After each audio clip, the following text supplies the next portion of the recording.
All right, we should be streaming live on YouTube. All right. We are going to check on that. There we are. No.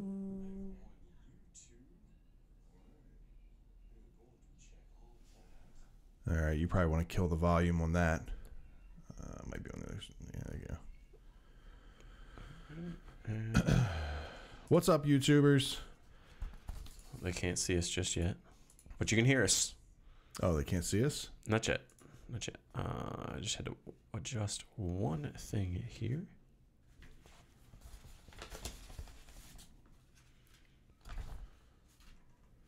Do you want to take the title off for right now? Or it's not visible. Huh? You want the title visible when we first go live? Or when we first start the show? The title of the show. Of the episode? Sure. All right. Why not? All right. We're going to transition. And we should be seeing here shortly it come up on YouTube. There we are. Nice. We is live. And you should be able to monitor the comments that come in from where you're looking now. If we get any there's comments there, so we will find out. Probably the best way to actually do it. Oh, you know what? While we're doing that, real quickly, I'm going to double check the privacy settings to make sure that, because I know we changed it when we were effing around. Oh, yeah. I forgot we did that too. Yeah. I just thought about it, so.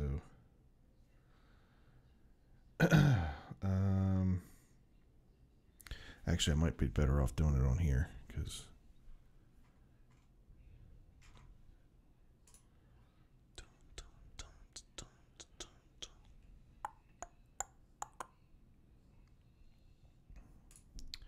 Live streaming, basic info, public. All right, we should be good. If you can hear us out there, please comment below. It looks a little glitchy on my end. Yeah, I'm seeing the same thing on this end too. But that's okay. I think it was like that the first time we started. It just popped up something about Stream Health Live. We should be good.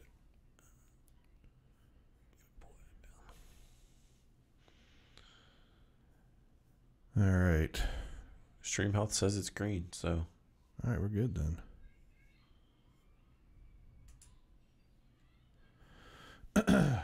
Well, I'm gonna start streaming Facebook here in a couple minutes. We'll go live at 8:30. So we got about 10 minutes here to kind of work out any glitches. Any YouTube glitches. Yeah. Is it smoothing itself out? Like, cause I remember the first time we launched YouTube last week, it was shaky, and then it's a little shaky right now. Still, we'll see what happens as it smooths out. Okay. We're gonna have to see. Boom, boom, boom. Listening to the tunes of Scott and Fred. Is it smoothing itself out? So on the phone, it's definitely smoother than it is on here. Last week it was shaky, and then it's a little like our video freeze. We'll see what happens. I hear it, but I don't see it's moving. Oh, wait a minute. Yeah, it's real glitchy on the video. The audio sounds fine. Let me try something with the video. See if this.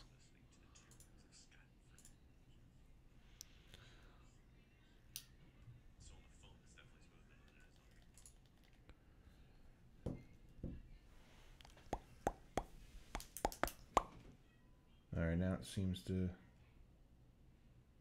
be okay. Yeah, I can see you moving the pen around fine. Yep, I see it on this one too. So it takes a minute to smooth itself out. Yeah, it's weird how that works. Well, this is why you live and learn, YouTube. Take my phone off of Wi-Fi just so it's one less device on there. Yeah, I should probably do that. I don't think we set my phone up on the Wi-Fi. At least I don't think we did. Yeah, no, we're good. You want to get some stuff up here? Yeah. Let's do it. Let's go with... actually, you want the outline up there? Well, if you want to... actually, you know what? Yeah, put the outline up there just so we have it. But the other thing that you were going to want to do, I don't know if you took notes last night, like the transition times for like when you're going to cut the intro out and bring the segment in, the call in. Oh, I know. And all that. Okay. Yeah, I know where we want to be with that. So.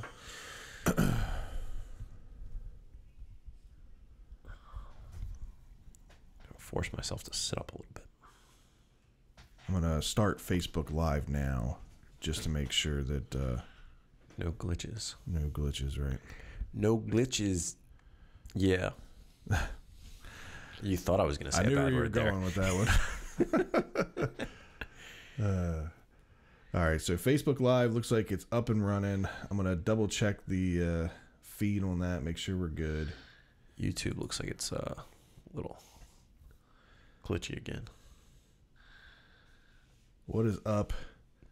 Facebook and YouTube Live. Let's see.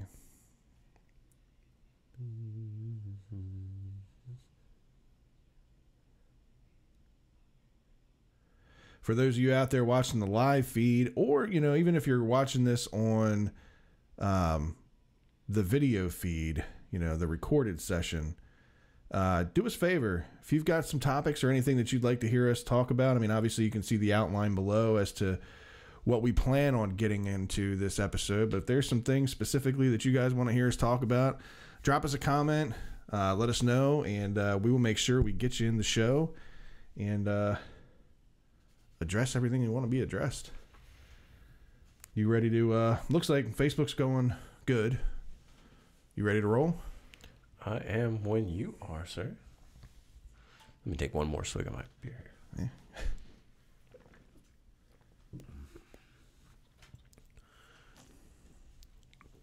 Yeah. All right. Let's go.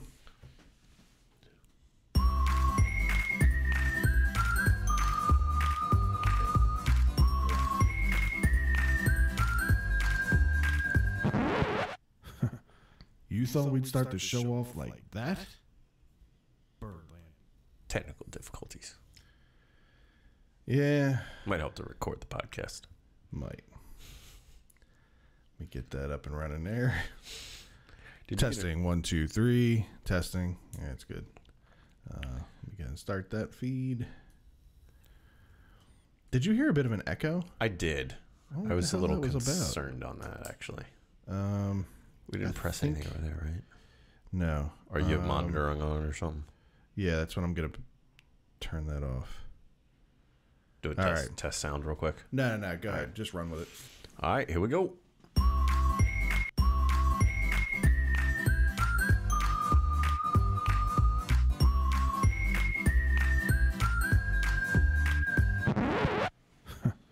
You thought we'd start the show off like that?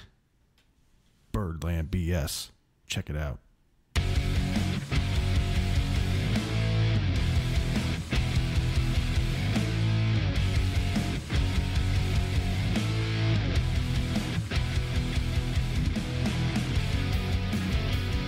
This is it. Get ready, Washington. It's been a team of destiny. All we need is a puck drop and release the hounds. Eller for the draw. And as the puck drops, the words that DC fans have been waiting to hear since 1974, the Washington Capitals are the 2018 Stanley Cup Champions. It's not a dream.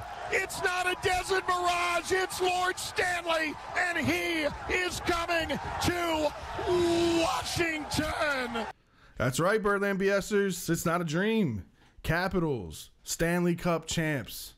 I get chills every time I listen to that. We've listened to it how many times, and I get chills every time. Every time I listen to it, every time I watch another one of Ovi's, running around the ice with the trophy, it's really, really cool to see. Really cool to see how this city has kind of adapted to this team. You know, I mean, there's always the closet fans and things that come out of, you know, when their team's doing well. Just really, really cool to see how the team is really involving the fans and their celebration with this. It's hockey. You know, hockey's the only sport that you see this. Yeah. Only sport. And to see just them bring it out to the fans, they're just taking the cup everywhere.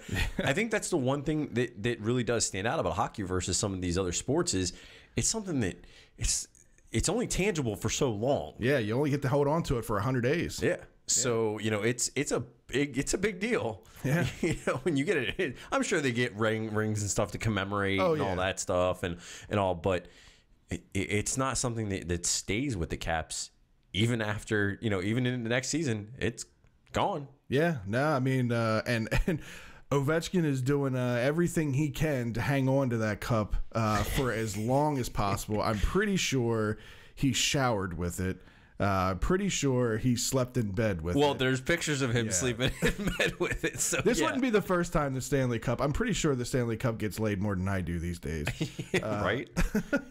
It's I believe Sidney Crosby did the same thing a few years back, if I remember right. So this isn't the first time that. And it won't be the last, but it'll be hopefully not the last for the Caps either. They have been just soaking it up. All of them have. Yeah, you know, not just Ovi, but they were in the fountain, you know, everywhere, all over the place. And I mean, you can just see the raw emotions in these guys' faces. It's just really cool to see. You know, that's something that you know, you take for granted.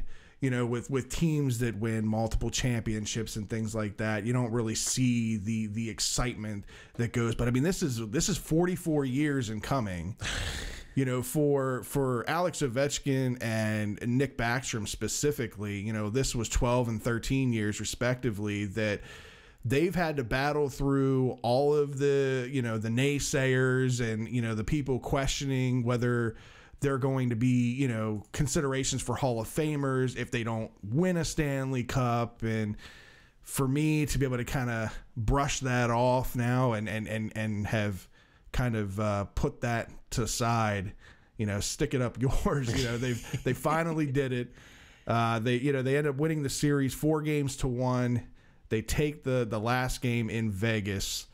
What a game! Well, yeah, what a game! What a series! I mean, this is just the entire playoffs for the Caps has just been something that you don't see in sports. I mean, they were down in every single series in this playoffs and came back and won. They had to come back. They had to fight, and it was, you know, it's a Cinderella story, not once, not twice, right? Like it's a Cinderella story every series, right? You know, to be down and then coming back, with the exception of the finals, right? They let up the first game in the finals, and they put the gas pedal on. They didn't let off. No, we talked about that. They had to keep the pedal to the metal. They had to keep it, you know, keep their foot on Vegas's throat, or Vegas was going to run all over them. Right. They were frustrating Vegas with the hits. You know, Vegas is a fast team. Right. If you can slow them down with those hits, which they did, you really buy yourself a lot of time to shoot the puck. Absolutely. And we've talked about it over the past couple of weeks, that the play of Alex Ovechkin and, you know, obviously him winning the Conn Smythe Award for the MVP. Now that's an MVP for the entire playoffs. A lot of people don't understand that that's not just an MVP award for the finals. That's an MVP award for the entire playoffs. This guy has been a bull through these playoffs. He's played on both ends of the ice, throwing his body in front of pucks. This is an Ovechkin that I've never seen. This is a level that I've never seen him play at. You want to know why he's at this level? Why is that? We're not going to be a suck. That's right. That's why we named the show this. We're not going to be suck. We're not going to be suck. He reiterated that today during the parade. I don't know if you got to see that, but pretty cool. I think he threw an extra word, an expletive in there. Just put the punctuation on it, why don't you? That's he was off the charts in the games. You know, a lot of people. It's not always in all of the stats that a guy like Ovechkin has felt in these games. Right. It's the leadership. Yeah. You know, it's the leadership, the knowing. I have to say, I love with hockey how they handle the winning there at the end and the cup presentation. Yeah. The entire process is pretty cool, I think. Ovechkin being the longest tenured, veteran on the team, being the team captain, is the first man to touch the Stanley Cup. And rightfully so. Yeah, and he earns it. And I think I love the way that they do that. I think it's well underrated. Yeah. As a playoff goes, as a celebration goes. The Ravens won the Super Bowl. They weren't letting a whole bunch of people touch it. Right. These guys are going out to the bar. They walk straight through the MGM afterwards. Yeah. Although that was in spite to say F you MGM. Because if you didn't hear about it, MGM was like pushing the Knights and saying, the Caps are nothing. Da, da, da. Yeah, well, they it was did a lot to try to keep Cap fans out of. Oh yeah, the venue there. To an extent, I do understand that. By the way, because it could your head of security, I'm sure, was behind that. You don't want to have that be as much of an issue as it could have potentially been. Right. You don't want things escalating. So the more you can minimize it, the better. And it's probably for the better. But I think it's just awesome that they just walk. Screw you, MJ. We're coming through. Yeah, no, I thought it was really cool. And like I said, if you haven't checked it out yet, go look at our Twitter at BirdlandBS. I retweeted quite a few videos and quite a few pictures of Ovechkin and the Caps taking a tour, basically, of Vegas and DC when they got home. Even I think some of it was in Virginia on the way home. There wasn't a place that the Stanley Cup didn't see. Oh no! Including last night a special appearance on the Jimmy Fallon show, which I thought was pretty cool. That was to have Jimmy Fallon doing the keg stand on it, and him and Holtby holding them, And I thought it was awesome that they did bring out the jockey for Justify as well. Yeah, to come out for the whole thing. I didn't know where they were going with that. I'm thinking is it because he's a little guy, and he's as tall as the cup? I didn't know where they were going with bringing him out. I didn't understand. I think it's just the championship and he was around. He's got to make his appearances, whatever. Yeah, no, I get it. But yeah, it was really cool to see, and like I said, they've had a lot of fun with this club. There's some people, if you go on Twitter and you listen to some of the naysayers, obviously the people that aren't Caps fans, and they're disrespecting the Cup by doing all this stuff. If you're saying that, you don't understand hockey and you don't understand the history of that championship and the Stanley Cup. That's even tradition. Even the franchise too. Right. But they may be going above and beyond. They're making national headlines with some of these celebrations. Yeah, but still, for them to be drinking out of the Stanley Cup and sleeping with it, like I said, these are things that other teams have done. These are things that other people have done. This is kind of part of history with the Stanley Cup because, like I said, you only get the Cup for 100 days, and typically what organizations do is they pick 100 people, obviously the players first and foremost and coaching staff first and foremost, and everybody gets a turn a day with the Stanley Cup. Except for Alex. I'm pretty sure Alex had it all 5 days so far. Deservingly so, I have to say. Absolutely. But then, and actually there's a guy apparently that follows the Cup everywhere it goes. His job is to be the protector of the Cup, and if it's ever to be put into harm's way or a position where it may compromise the Cup, his job is to take. So is he standing next to Alex's bed? I don't know. I don't know where he is in relation to Alex's bedroom, but yeah, he's supposed to be keeping an eye. Apparently, if you go back and you read some stories of things in the past, it's ended up in the bottom of pools. When people have been doing celebrations, it's I'm pretty sure it ended up in the ocean at one point, out on a boat somewhere. It's had its bumps. Can you imagine that guy's got to walk around with 5-gallon buckets of polish? Yeah, no, right. Just to polish that thing up for all the TV appearances and all this and all that. So absolutely. Yeah, but it's really cool. Congratulations to the Capitals on their first Stanley Cup, and hopefully this is one of more to come. This was a team that had a lot of question marks going into this year. A lot of naysayers didn't expect the Caps to make it this far. Some naysayers didn't even have the Caps making the playoffs with some of the big pieces that they lost. Yeah. But this just goes to show what a team means, and when you have good leaders that can step up when it matters the most, then, you can fill in with other pieces that, as long as everybody's doing their job, you can reach the end goal. You can get there. Absolutely. And, obviously there's... it's that next man up mentality, by the way. It's, that's really what it is. It's when you have a guy that goes down, you got to have some guys step up. Right.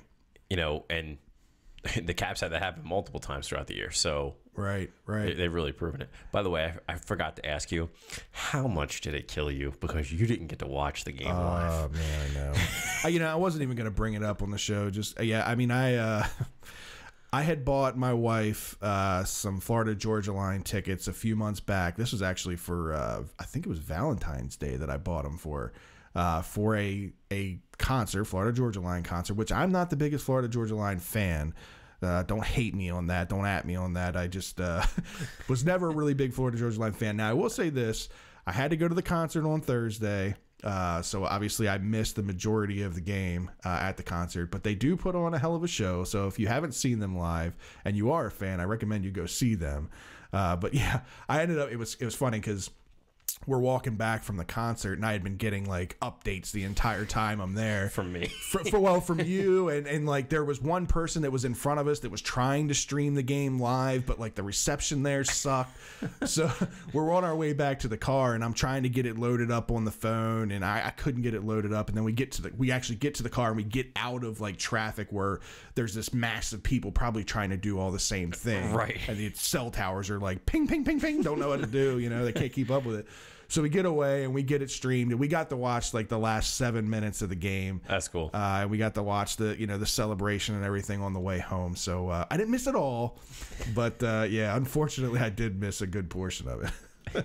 Well, you got to see the important part. That's what seeing the emotion, like the last seconds of the game, the last 7 minutes of the game, even that was where you saw the emotion starting to build. And yeah, when they pulled Fleury, it was here we go. Yeah. Speaking of emotions, one guy that had some pretty interesting things to say after the game, head coach Barry Trotz. I've been chasing this for a long time, and I have a lot of people I know who've won Stanley Cups. They've done a lot of things, and you need a little bit of luck. You need a great group. You need, you got to be playing well, and we were playing well. But, I look back, we were down 2-0 to Columbus, a very good team. And we got back to Columbus. After the game, I said, we're winning this series, and we're going to win it in 6. And we're going to Columbus. We're going to go win both games. And we had to do it in double overtime. One rang off the post. We came down. Lars Eller scores in double overtime. And then we never looked back. And so many coaches have told me that, where we should have been out in the first round or potentially in a post or a missed opportunity. And then you go down and score, and it changes everything. So it changed everything for us. Once we got that first win under our belt, this team I knew was going deep, and I knew we were going to get to the final. I knew we were going to kill some demons. I mean, you go through all the stuff that we've gone through. I think we've probably checked off every one that we have right now. I'm sure it makes the victory that much sweeter. Before we let you go, we don't know where we're going to see Barry Trotz next season. I'd be remiss not to ask you what you're going to do with the Cup the day that you have it, and maybe you'll talk to the Cup about your future and what you should possibly do. I'll have to rub it and see if it can give me some insight. But no, this group is good. I've had some dialogue with the Caps and that. I just told Mac and the ownership that no matter what happens at the end of the year, just give me a couple days to regather my thoughts and enjoy it. And then also talk to my family. I'm a family guy, so we'll see what we're going to do, and then we'll see what the Caps want me to do. If they say, hey, move on, and that's what we'll have to do. Well, congratulations on the Stanley Cup victory, and whatever happens, you achieved the ultimate goal with the Washington Capitals. Congratulations. Thank you so much. An emotional Barry Trotz there to end out the interview.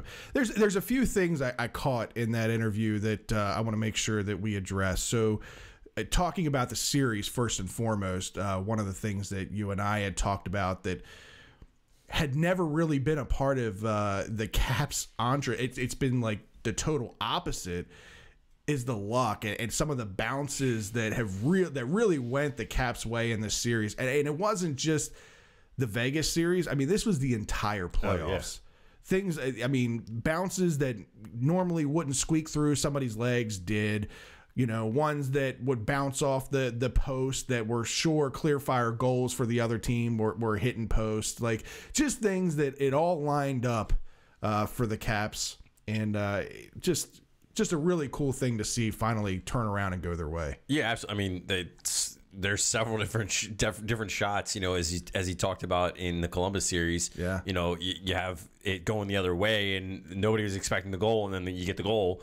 That really was, as he's saying, if you look back and you look at it as a whole, that really was the turning point.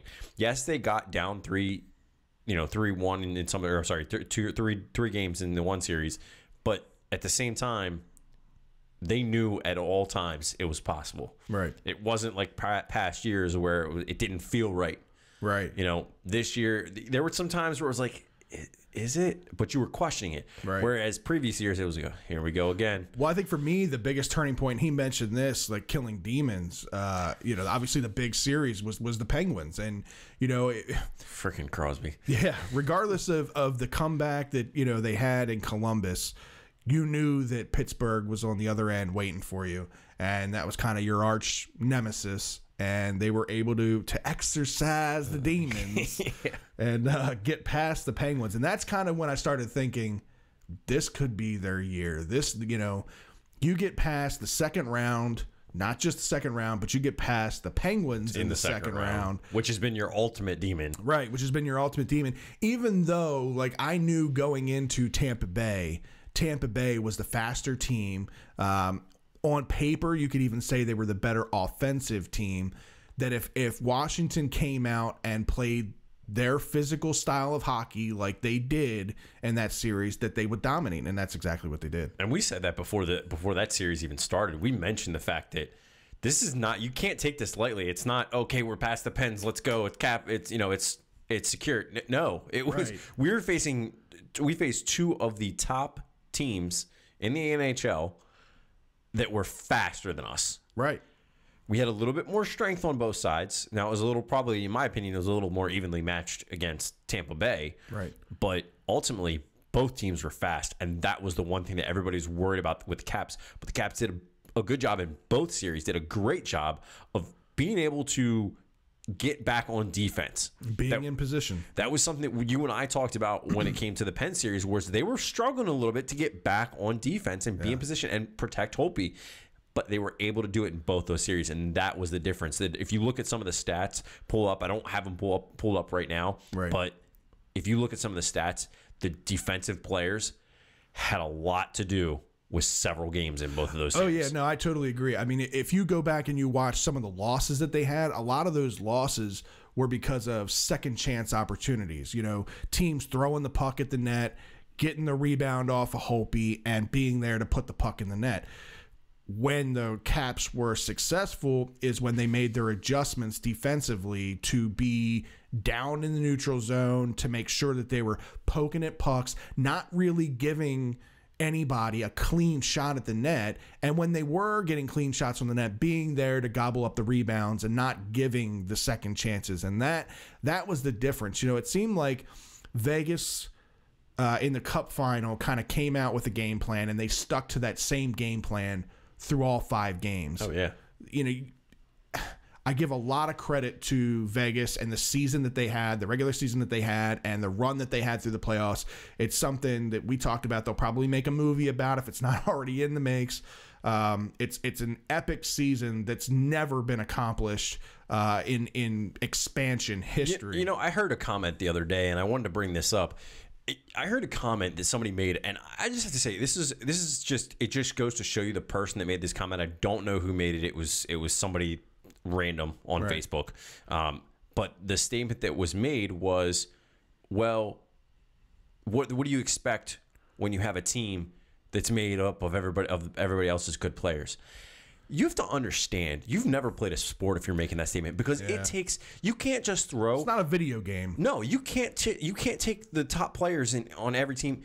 Because I tell you what, you do that in the NBA, you take all the top players and put them on one team, going to be one of the worst teams you're ever going to see. Too many Chiefs, not enough Indians. Exactly. Yeah. And you have to have just the right balance. And that team had a good balance of young players, the veterans like Fleury who were leading that. And Fleury actually made the statement that he wants to end his career as a Knight. Good. So I think that's great to to kind of hear that on his part.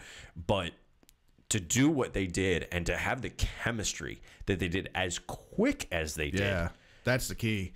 Yeah, I mean, like you said, it's for all you like fantasy sports players out there and for all you video game sports players out there, it's real easy to build a dynasty team together, where you're just taking the best of players and throwing them together. And of course, they're going to dominate the video game.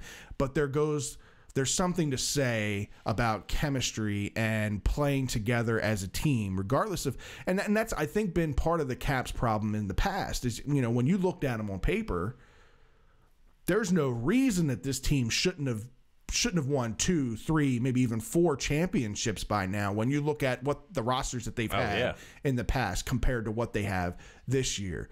But what they had this year is something that they've never had, and that was team play, team leadership, not like, in the past, it was kind of like Ovi would show up when he wanted to show up because he knew he didn't have to carry the team because he had Nicky and he had all these other guys that, would step up for him.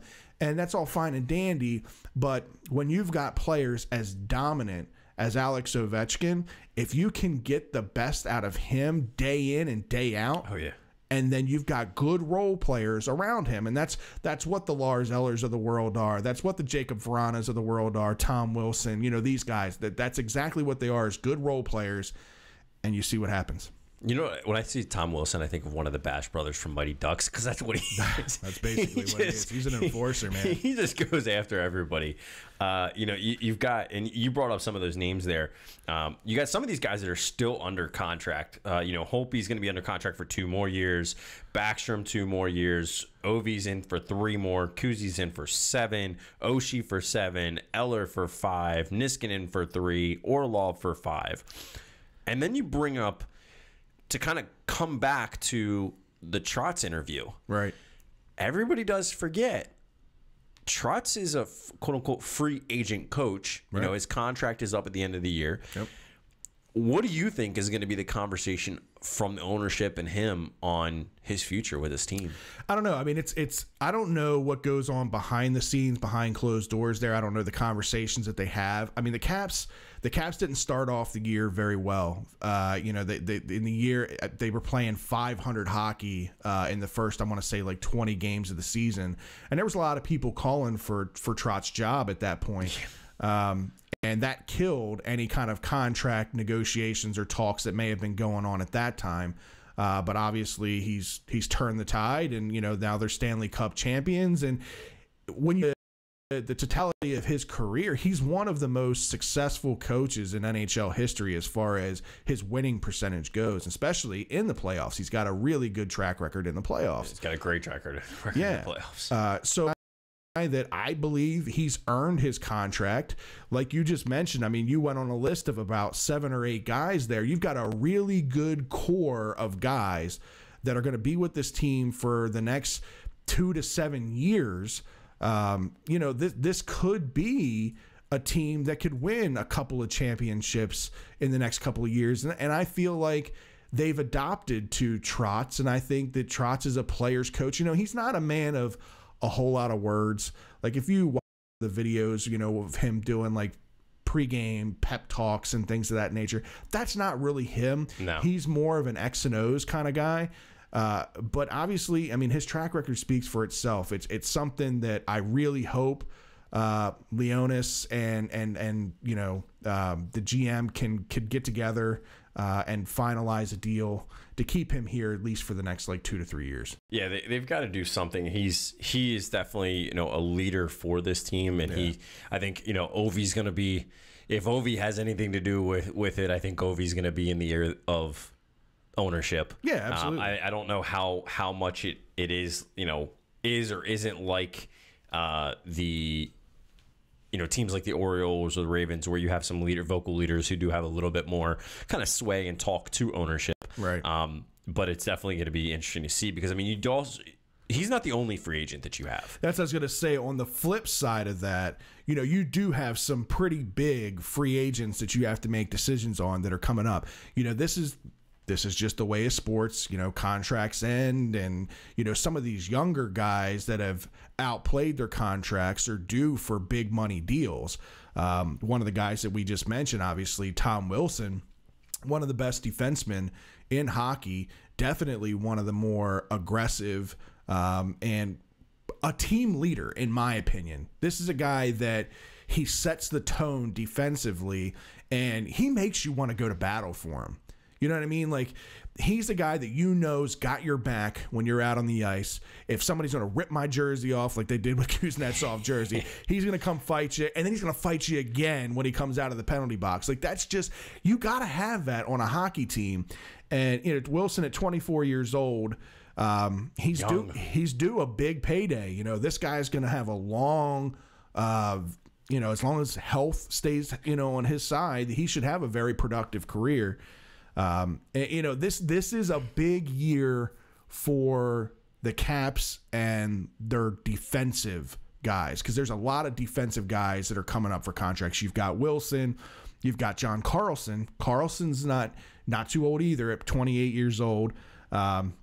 You've got Michael Kempney at 27 years old, and then you've got Jay Beagle and Smith Pelly, some right wingers on the offensive side that you got to make some decisions on. And speaking of Smith Pelly, I know we've talked about it the past couple of weeks. Most underrated player in the playoffs. Absolutely, period. Rightfully so. I mean, this guy, talk about playing when it matters the most.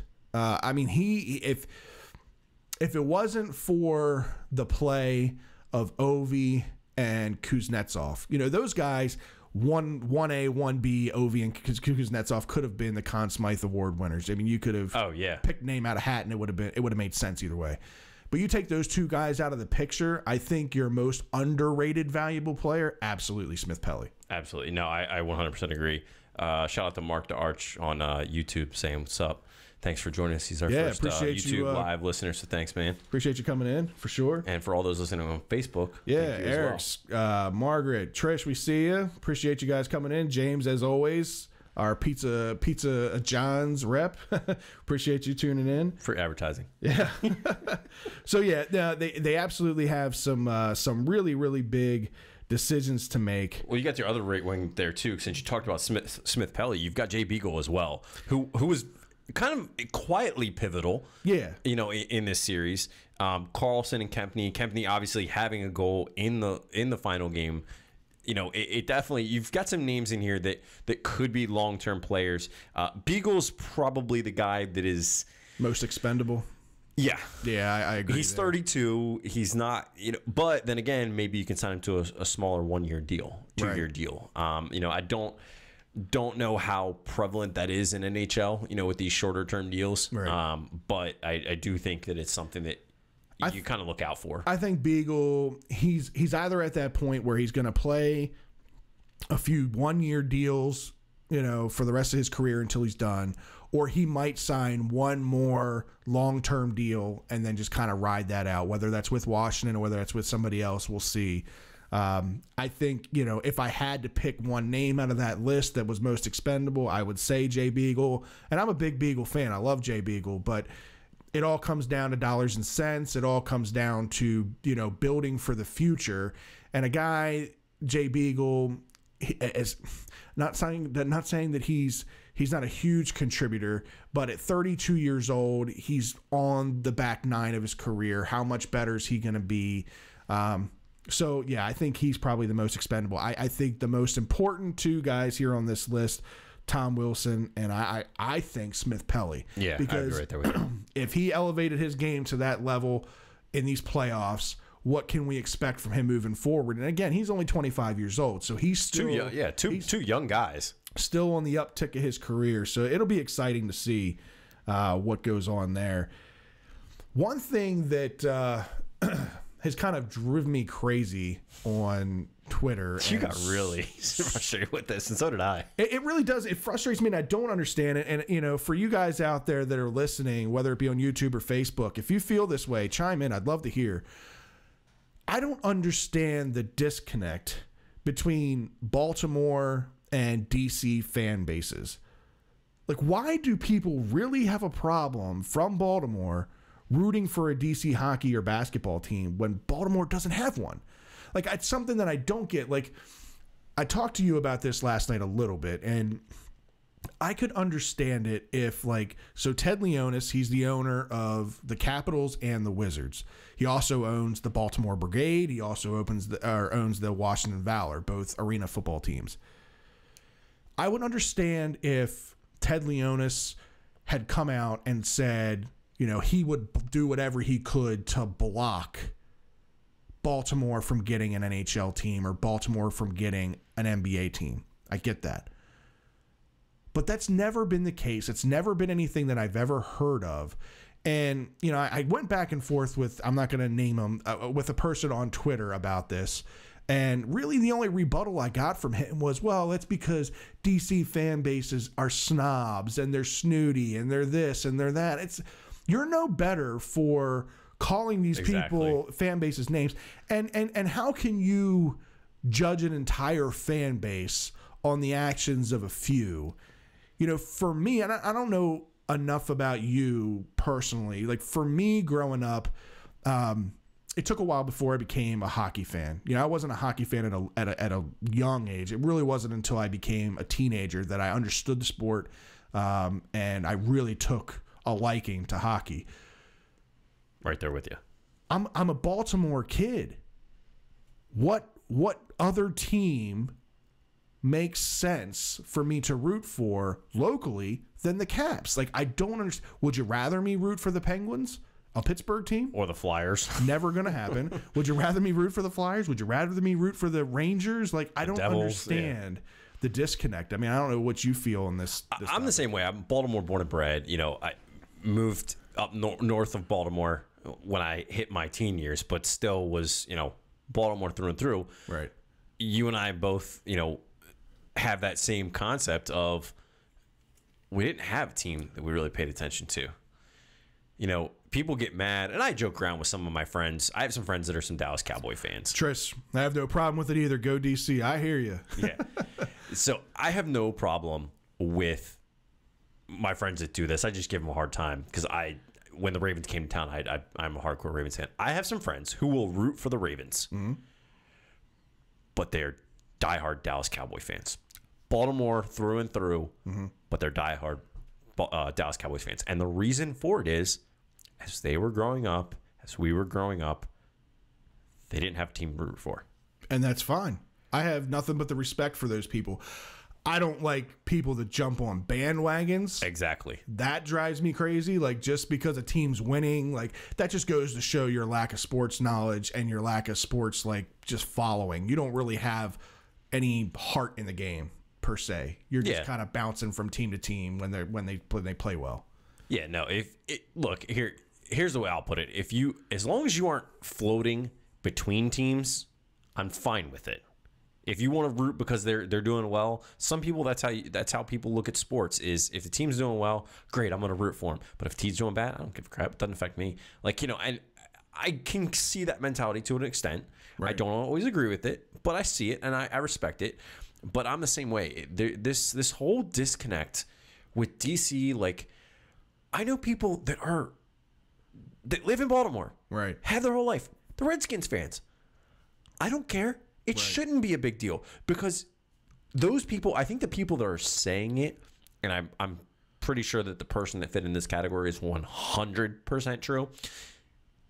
They remember when Baltimore had a team. Yeah. You know, I mean, I was born in 83. I'm 36 years old, so I don't remember the Colts being here. Just like you said with your other buddy. You know, I had to grow up. I grew up rooting for the Redskins a little bit. I mean, I wasn't a huge Redskin fan. I didn't really fall in love with the NFL until I found out about the 49ers. You know, you got to remember back in the 80s and the 90s, we didn't have satellite TV where you could just go and watch whatever football team you wanted to watch or whatever baseball team you wanted to watch. Like, you really only got to watch the local teams. Yeah. You know, for me growing up with football, I saw a lot of the Redskins because they were the local team, and I saw a lot of the 49ers because the 49ers were on Monday Night Football, Sunday Night Football. Like, they were always the primetime games, Joe Montana, Steve Young. So I grew a liking to the 49ers, and I still have a little special place for the 49ers in my heart. That's why I've said in a couple episodes, like, it was good to see the 49ers play well when Garoppolo was added to the mix. But it was real easy for me as an NFL fan, as a football fan, to adapt to the Ravens when the Ravens came here. And I bleed purple and black. You know, I'm a huge Ravens fan. I will always be a huge Ravens fan. But the DC thing has always rubbed me the wrong way. I kind of get it on the baseball side because there's the whole Masson deal and the money deal back and forth between the Orioles and the Nationals, and maybe there's been some like things that have kind of been said behind the scenes about those two. Maybe I understand that one to a degree, but not even really. That's like a stretch. Yeah, I mean, well, the thing with that one too is the fact that they didn't have a team. So, in all reality, they came and they, quote unquote, stole the Orioles. Right.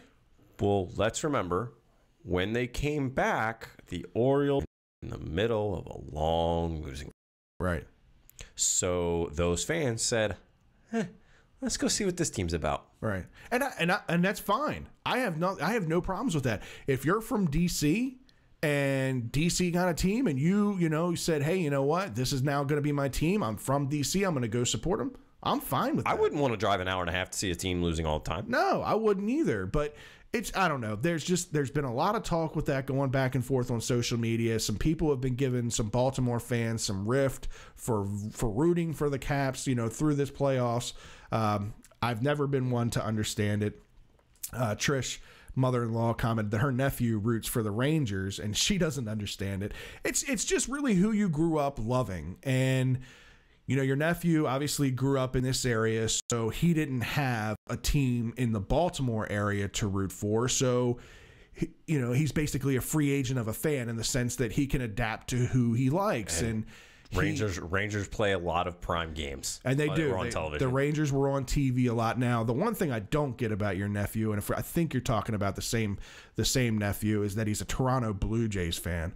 Never really understood that. I mean, they were a pretty good team in the 90s, when Joe Carter was there and Roberto Alomar was there and all that stuff, and they won a couple of World Series back then. So I don't know if he was a bandwagon. Maybe he just likes the color royal blue. I mean, I don't know. Yeah, well, that's it. They are both blue teams, so maybe that's what it is. I don't know, but yeah. So to me, I don't have a problem with fandom going any direction. I don't care who you root for, as long as you've got real heart involved into it, and you're a fan of those teams for the right reasons.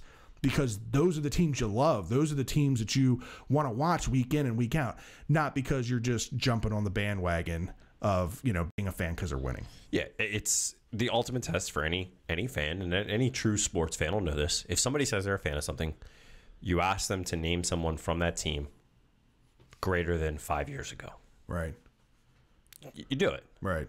And most people, for example, I'll bring up Orioles fans. These Orioles fans that are doing it, half of them couldn't tell you an Oriole outside of Brady Anderson, Cal Ripken, and maybe Brian Roberts from the mid to late 90s. That's very true. Very true. And that's like you said, that's when you can really tell when the level of fandom.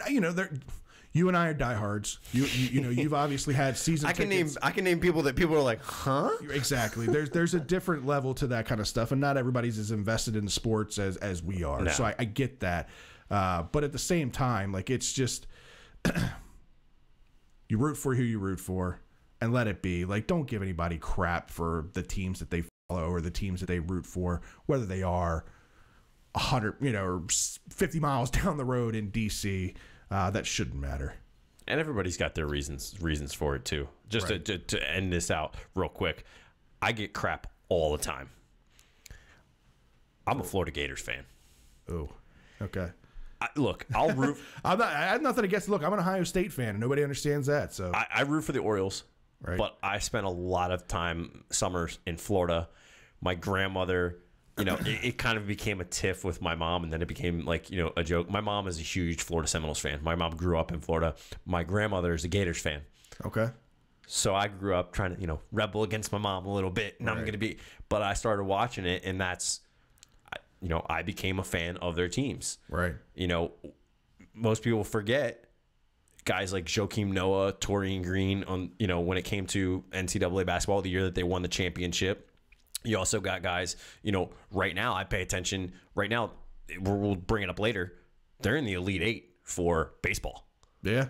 So, and there's two of their top guys went in the first 20 picks. Did you see the home run that he hit? That the guy basically pulled a Jose Canseco and caught it and then let it go over the wall. Yeah, that was such luck, but yeah, no, it's I get crap for it all the time, but I have a reason behind it. Right. And it's when people say I have a reason behind it, that's when you get the respect. It's the fans that can't give you a reason, just go because. Yeah. Yeah. How much are you really paying attention? Why are you really doing it? But right. Well, speaking of football, you were talking Redskins and whatnot. Let's kind of talk a little bit about the Ravens, and we'll talk a little bit about just the NFL, and maybe we'll do some way too damn early predictions as to what we think is going to happen in the NFL season moving ahead. One of the big topics that's we've talked about it a little bit will be with the Ravens. What do they do at the quarterback position? Are they going to carry 3 quarterbacks? They're only going to carry 2 like they have historically. How much is, Lamar Jackson going to be involved? These are all topics that we've talked about. But one thing that I wanted to kind of give my opinion on, I think without a shadow of a doubt, the Ravens carry 3 quarterbacks this year. And here's why. So we all know the status of Joe Flacco's contract, right? He's got this year left on his deal. He's got next year left on his deal. And if the Ravens were to cut Joe Flacco next year, it would save them close to about $20 million under the cap, which is a huge number. Yes. If you are planning that, right? One, you don't take a quarterback in the first round unless you're planning on the future. Yeah.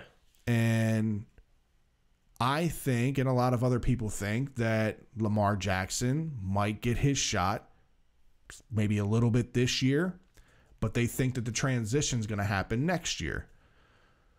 So if you go into this season with only 2 quarterbacks and you cut RG3, who's the mentor for Lamar Jackson next year? Who's the guy waiting in the wings that if something happens to Lamar Jackson next year? I personally think at this point in RG3's career that he's going to be a backup no matter where he goes. And seeing him kind of interact just early on in training camp and whatnot, he's kind of taken Lamar Jackson a little under his wing, which was to be expected. It's a big part of why I think the Ravens brought him in to begin with. I think that if the plan is, and they already kind of have it in the back of their minds, to cut Joe Flacco next year, that they carry 3 this season, knowing that RG3 will be the primary backup to Lamar Jackson next year. What's your opinion on that? I think that's right on the money. I think you're going to see that these first few months are going to be pivotal. Mm-hmm. But I think you also have to respect the fact that they went out and got a guy like Lamar Jackson so that Joe can mentor him on the throwing side. Right. And RG3 you already had in there. So I think, like you said, there was intent when you got RG3, and that was really to bring his game, right, to bring Lamar that coaching of, here's what we said it before, here's what you don't do. And when we do that, the more that we do that, the more we can actually look for the future. Everybody wants that exciting thing, but you don't want happening to him what happened in Washington to RG3. Right. You can't have him become his own expendability. And if you do, you just lost however many years, Right. Out of whatever you were going to get out of him. So I think you're right. I think you have to carry 3. It's no ifs, ands, or buts. Yeah. And the news kind of, I don't want to say necessarily news. Everybody knew this was going to kind of happen. But John Harbaugh made some statements this week that they were trying Lamar Jackson at some other positions. Yeah. And his statement was, when you have 2 quarterbacks on the field, you can really do a lot. And that's true. But what that does is that opens up the exposure to an injury. Absolutely. That was like my first fear when I heard that was going, he's a runner. Please do not put him at the running back position or fullback position. I know you're not going to put him at fullback, but don't put him at running back. Regardless, whether he's lined up at a running back position or whether he's lined up at quarterback or whether he's lined up at wide receiver, his first notion is to run with the football. Like he has that in him. So he's always going to be susceptible to the big hit, susceptible to an ACL or knee tear, something like that. He's always at risk.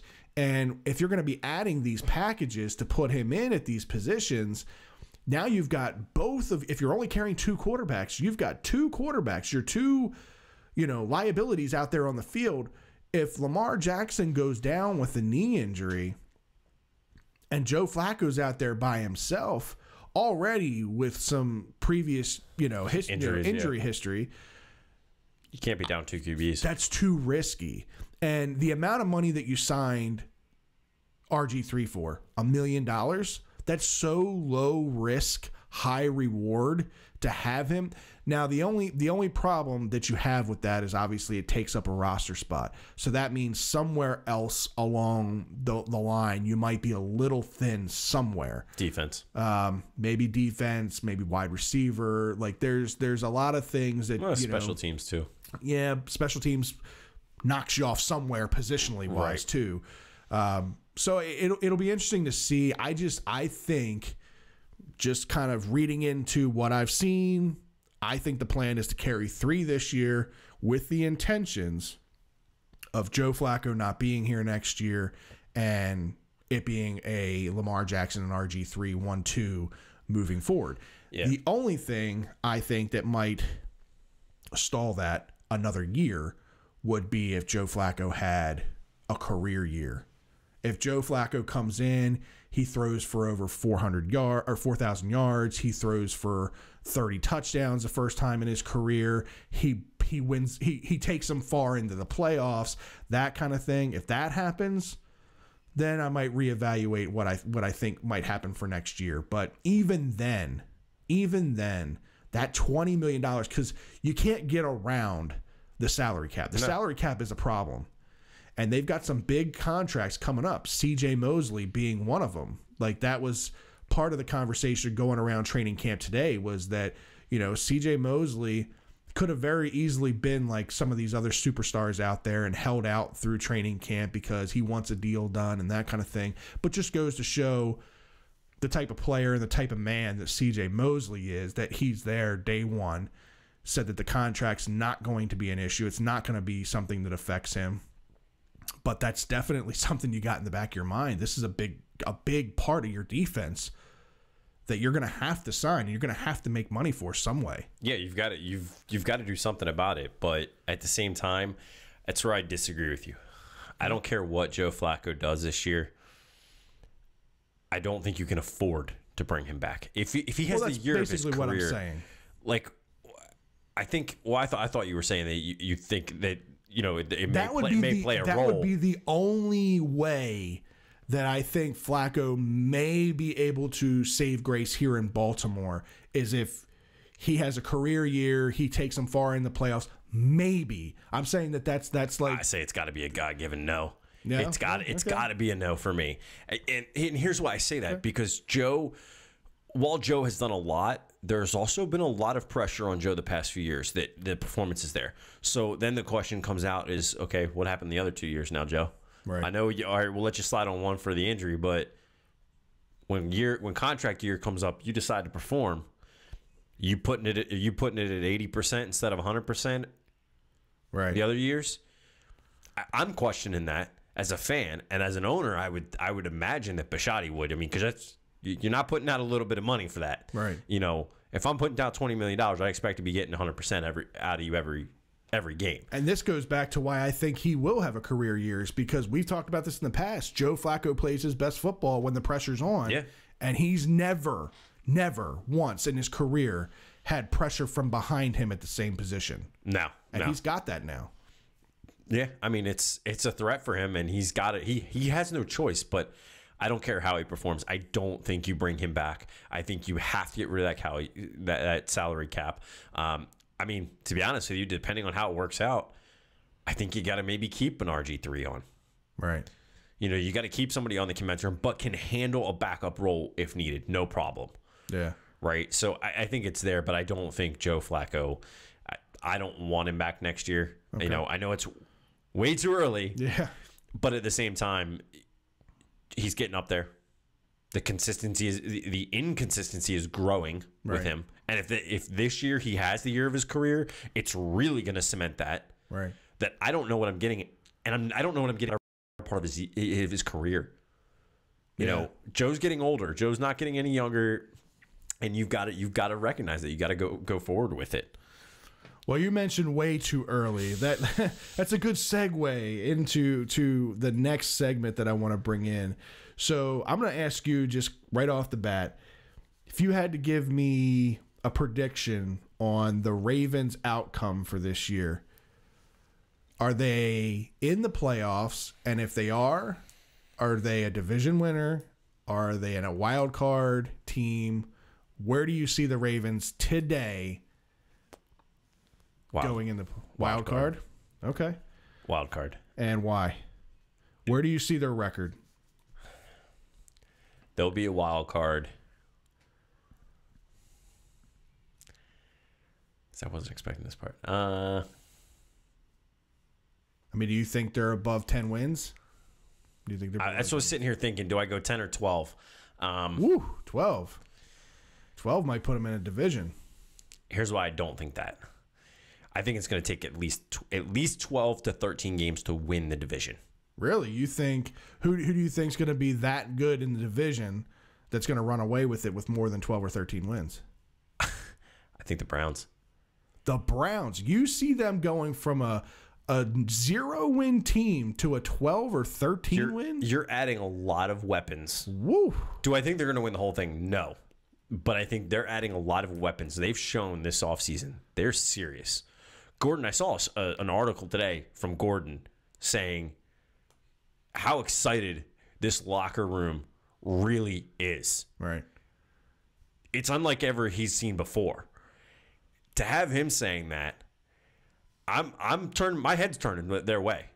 I'm not wiping and saying, this is an easy game, or this is, they're going to be a 500 team. They're going to compete this year. They went out and made some moves that showed that. And I think everybody is saying Pittsburgh. I think Pittsburgh is going to be in it, but they're going to be, as it always usually is, they're going to be right in it with us. It's going to be one of the three of us taking the division. I just don't know.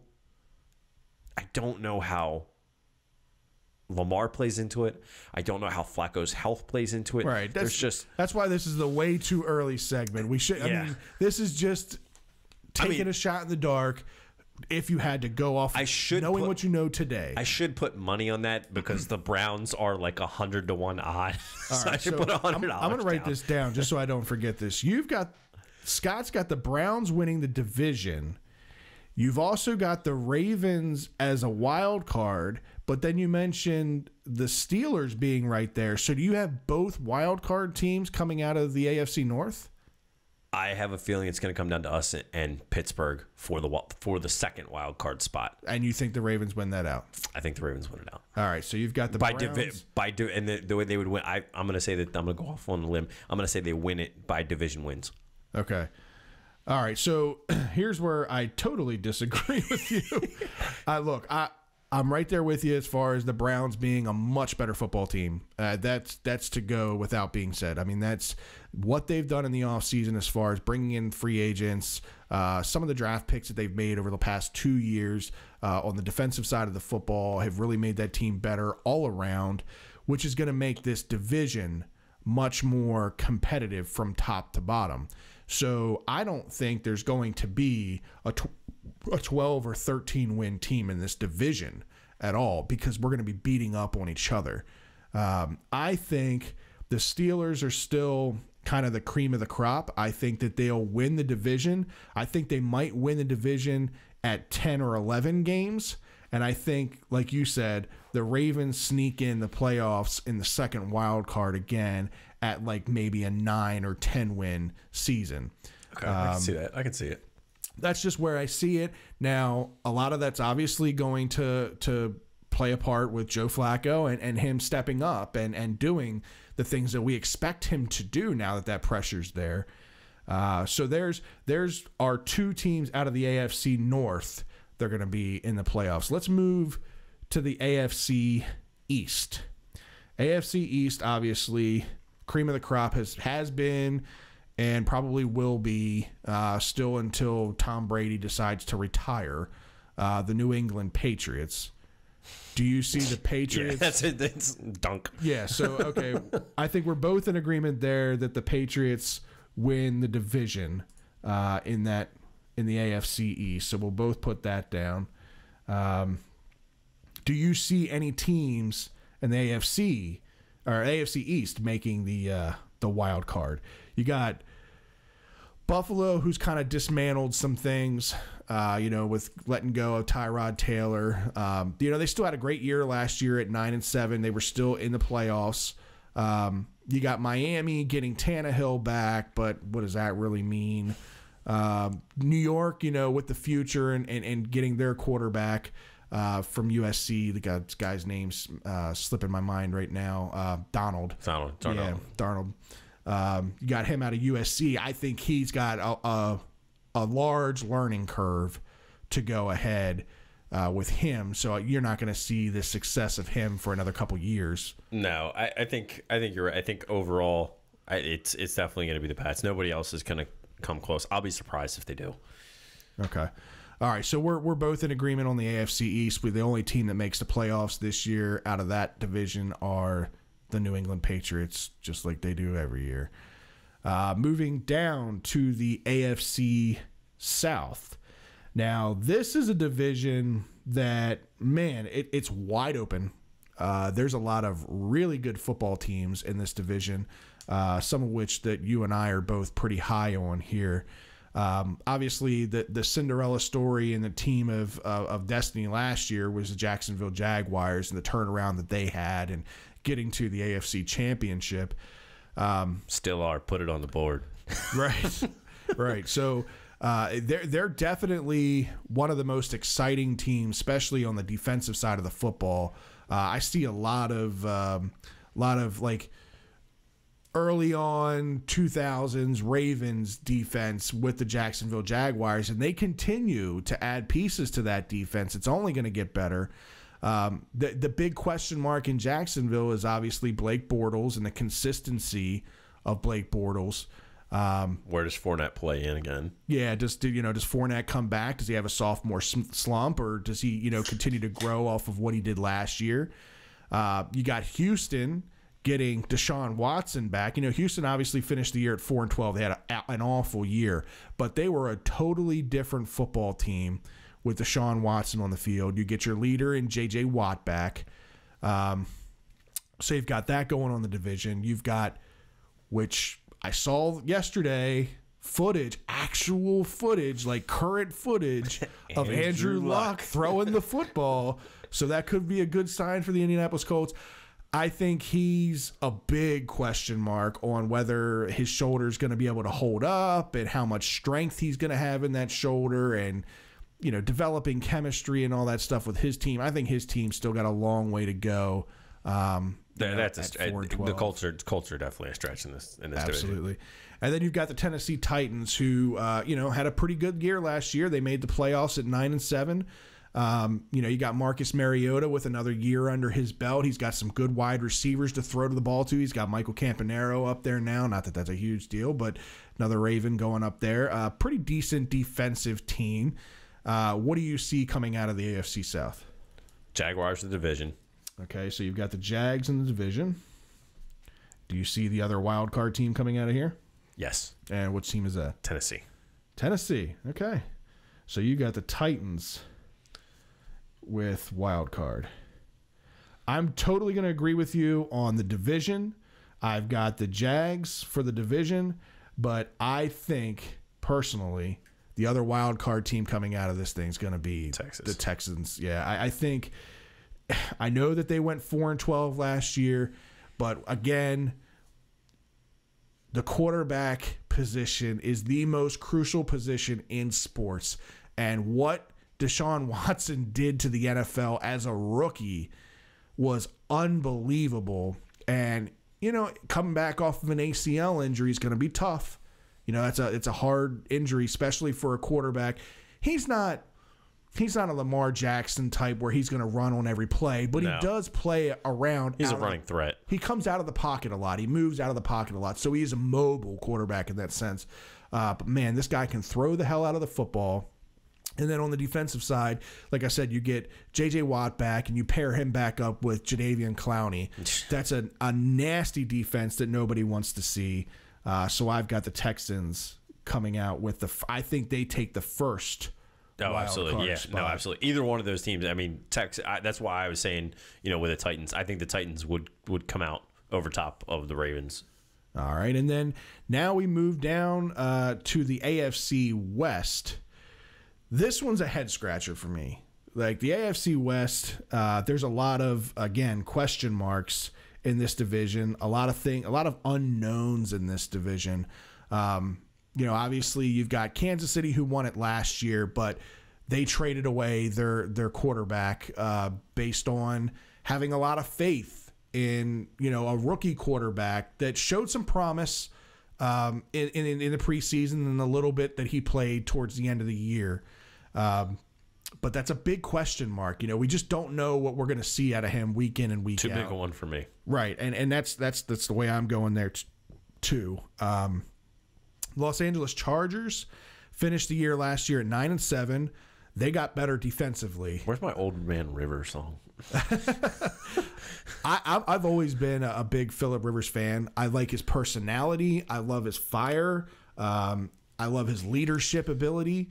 And I would like to see him go far in a playoff run, just because I think he's kind of owed it. This guy played a long career with one team. He went to the team that Eli Manning didn't want to go to in the draft. Made sure that trade happened. He's kind of adapted that city, and I think that they've gotten, again, they were really good defensively last year, and then they added Jalen Ramsey, or not Jalen Ramsey. The safety that I was real high on in the draft, Florida State. Oh God! I kept wanting to say Jalen Ramsey, but it's not him. Oh man, I can't think of his name right now. But anyway, they got better defensively through the draft. So I think that they'll be there in the end, ready to go. I don't think we're going to see much from the Denver Broncos. I think what we saw last year, 5-11, is probably what we're going to see again this year. They still have some development to do at the quarterback position and figuring out what they're going to do there. Oakland, for me, is kind of the wild card here, where they could either do really, really well, or they could fall flat on their faces just like they did last year at 6-10. Derek Carr is going to be crucial there. What do you see happening in the AFC West? Derwin James. Golly. Thank you for that. Derwin James is the name for the Chargers. Going to help out defensively. I think this one's Raiders. Yeah? Locked. I don't think anything. I don't even think it's close. Okay. I think they run away with this division. They're the only team. They're the team that's most put together at this point. I mean, I know that sounds. It's a bunch of scatterbrained teams because it's right. Like you're pick, but they're the team that has probably the most consistency over the past several years at multiple positions versus just one or two positions. So I mean, not to mention you got John Gruden back. So okay, so there it is. So I I was really on the fence as to which way I was going to go with my pick here because I really want to see the Chargers do well. I do. I want to see the Chargers do well. I want to see Phillip Rivers go far. But I think the chip that kind of put the team over the edge for the Raiders for me was John Gruden. I think getting him back and him having that kind of old school mentality and that team's a very young team, so I think that they're gonna kind of soak in the John Gruden personality and adapt to it, and I think that that's going to be a good thing for the Raiders. So barring injury, I've got the Raiders as well winning the AFC West. So we'll see. Definitely not a wild card team coming out of that division. No. So you've got your 2 wild cards as the Ravens and the Titans. I've got my 2 wild cards as the Ravens and the Texans. Division winners, you have. I don't even want to say it, but you've got the Browns as a division winner.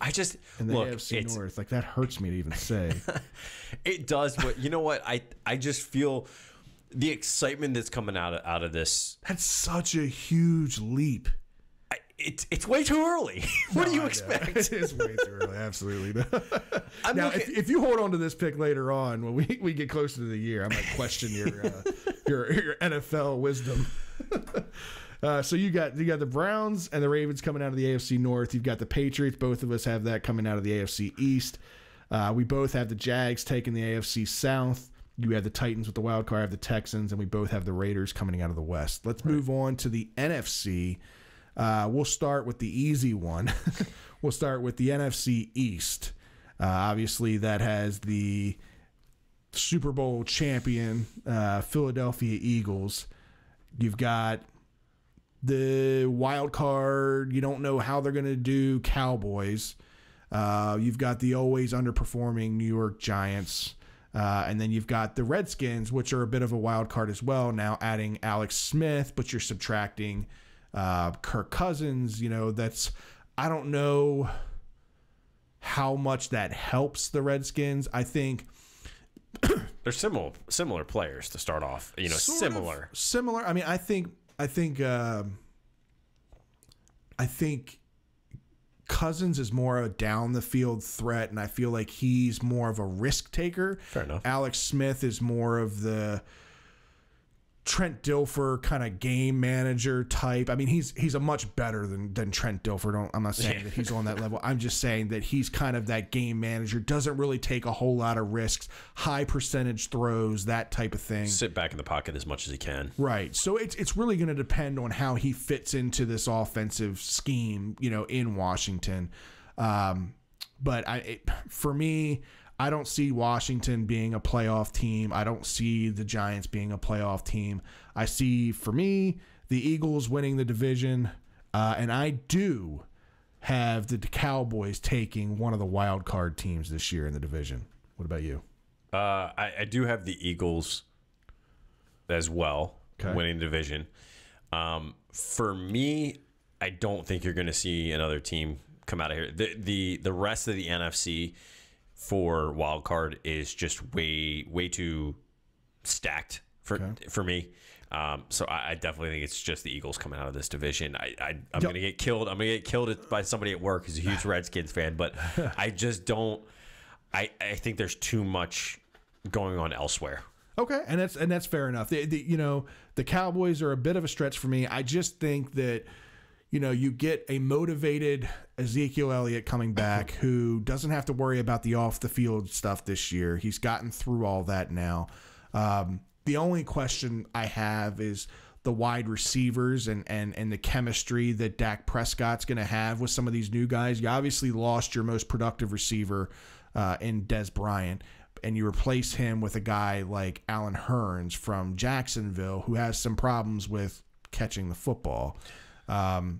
We'll see how that works out. They're really stout on the offensive line. They're a decent defensive team.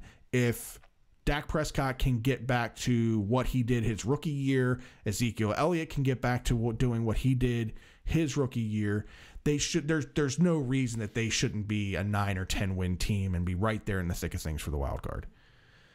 So we'll move on. We'll go to the NFC North. The big team out of there last year, obviously, being the Minnesota Vikings. Had a hell of a year last year. And now they add Kirk Cousins to the mix. So a team that had abundance of just kind of mediocre quarterbacks that went on a run with Case Keenum there at the end of the season and through the playoffs. They bring in new blood with Kirk Cousins, a more down-the-field threat. They've got some really good wide receivers in Adam Thielen and Stephon Diggs from Maryland. Very, very good defensive team. For me, I think they run away with the division just like they did last year. The only team I see challenging them again this year would be the Green Bay Packers, getting a healthy Aaron Rodgers back. The big question mark there is, though, who's he going to throw the football to? Yeah. You know, he lost his go-to guy in Jordy Nelson. Yep. You know, him being out in Oakland now. You know, they do have Devontae Adams, and they've got, you know, the Randall Cobb little guy. I don't know too much about some of their picks in the draft, so I'm not real sure on, you know, what else target-wise that they have there. But it's Aaron Rodgers. He's one of the best quarterbacks to ever do it.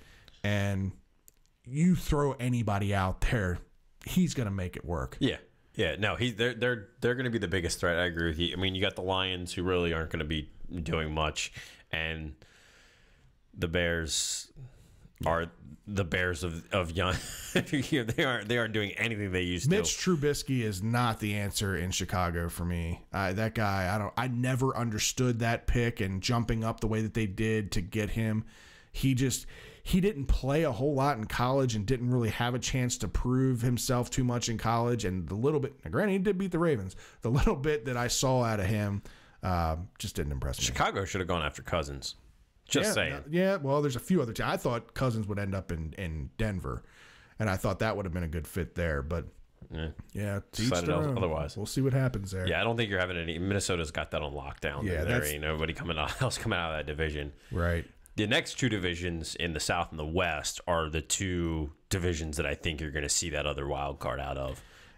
You want to hit the South real quick? Yeah, let's do the NFC South. Obviously, you got the Panthers, the Panthers with Cam Newton are the Panthers. You know, they really, I don't know of any big ads that they've had. They added DJ Moore, you know, the wide receiver out of Maryland, who, in my eyes, is the best wide receiver in this draft.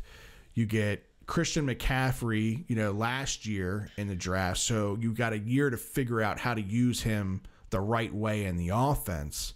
They've got some interesting weapons. They do. For me, here's my big thing, and we haven't talked about this too much. When it comes to these draft guys, there's so many draft busts. Yeah. I until you get on the field and you get those preseason games and maybe the first game or two under your belt, I really don't see, like, I can see how maybe you could play a role, but I'm not locking you into saying, yeah, you're going to play a great role in this team. Right. Because DJ Moore, while he's done well in college, there's been tons of college players. Perriman. Yeah.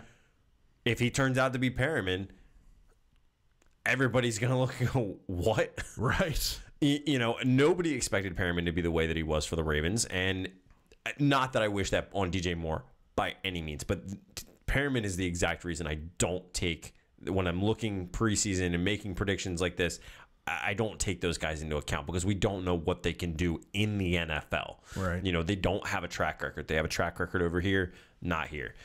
So for me, I that's why I'm saying I don't think they were. Yes, he was a big ad through the draft. They really didn't have anybody that they added, you know, big names that were going to play a pivotal role in taking this team to the next level. I do think it's going to come down to the Panthers and the Saints in this division, because you also have the Falcons, who, you know, maybe Matt Ryan decides to figure stuff out and get his head out of his butt. Yeah, he had a pretty good year 2 years ago. Yeah, well, and then they get the new stadium last year, and it's kind of like, right, you know. And then obviously the Bucs, which the Bucs are another team that interests me. They started to hit a little bit of an incline last year. You saw the defense step up a little bit more. they were still getting kind of run all over, but the secondary was really kind of locking down different teams. Right. So for me, I think this division, it's Panthers, and I'm gonna say you see the Saints come out with the wild card. So you got the Panthers winning the division. Okay. I thought you were going another way with that. So No. you got Panthers winning the division. Yeah, it took you one way and then made a left turn. And then you got the Saints with one of the wild cards. All right. Yeah. So for me, I'll make this real quick. The biggest acquisition in my eyes for the Panthers, North Turner. North Turner's an offensive genius, and being able to bring in some of these younger guys, like I mentioned, you get a DJ Moore in the draft, you get a Christian McCaffrey last year in the draft, and you add the mobility of, Cam Newton. That's an exciting offense. They've got a really good defense as well. So that's a team that I think wins the division. I'm right there with you as far as the wild card. I think it comes out of this division, but I have it going to the Falcons. I don't have it going to the Saints. Yeah. I think the Falcons go back to what they were doing 2 years ago. Last year was a big adjustment for them. They lost Kyle Shanahan, their offensive coordinator. So some offensive schemes changed and that kind of thing. But Matt Ryan's still a damn good quarterback. He's got some really good targets, obviously, in Julio Jones and some of the other guys that are out there. And he's got a really good running game behind him as well. So with Devontae Freeman and Tevin Coleman. So I think the wild card does come out of that division, but I see it being the Falcons. Yep. So what's that leave us? That leaves us the NFC West. So this one, you got the 49ers, who I think many fans and experts are kind of already counting them out at this point. The Cardinals, if the Cardinals could get back to what they were about 2 years ago, they could be a force to be reckoned with. But they've got to step up the offensive game. They've kind of fallen back on the offensive game a little bit. Well, they ended up drafting Josh Rosen out of UCLA. So, and they've liked what they've seen out of him early on in camp. But I still think you're going to have a year of bumps and bruises with him before you get the best out of that offense. A lot of these teams you are. Then you've got Seattle. Yeah. Which lately the past 2 or 3 years, it's been hit or miss with them. Yeah. So it's going to be what they come out of. The team that I do think comes out of this division on top is the Rams. Okay. They looked good last year. Nobody that I know of predicted the Rams to go as far as they did. Right. And to do as well as they did. So I see them doing it again. I see it being a repeat. I see Goff, stepping up his game again. Okay. And continuing to hit his marks. And you have the other wild card coming out of this division? Yes. And who's that? Seattle. Yeah. Okay. Fair enough. Here's how I see this division. So this is going to be another one of those divisions where the teams are just going to beat up on each other. You've got some good teams in this division between the Rams, the Seahawks, the 49ers, and the Cardinals on the uptick. Right, 49ers are going to be much better now with Garoppolo for a full year. They've got some extra, targets out there for him now. More game planning for him. Right, and they've got another year with Kyle Shanahan, who I just mentioned, does a pretty good job offensively. The question mark that I have for the Rams, they were really good last year, and they brought in some big pieces. But those big pieces that they brought in have some pretty big baggage with them. They brought in Ndamukong Suh, who is probably one of the most threatening and one of the best defensive tackles in the NFL. But he's a head case, and he can cause many call him a dirty player too. He's a dirty player, and he can cause some problems in the locker room. Then they also make a trade for Marcus Peters, one of the better young and up-and-coming corners in the league out of Kansas City. Another guy who has some question marks about his temperament. And look, you don't take one of the best corners in the NFL statistically in a Marcus Peters and you just trade him for no reason. Kansas City knows something about this guy.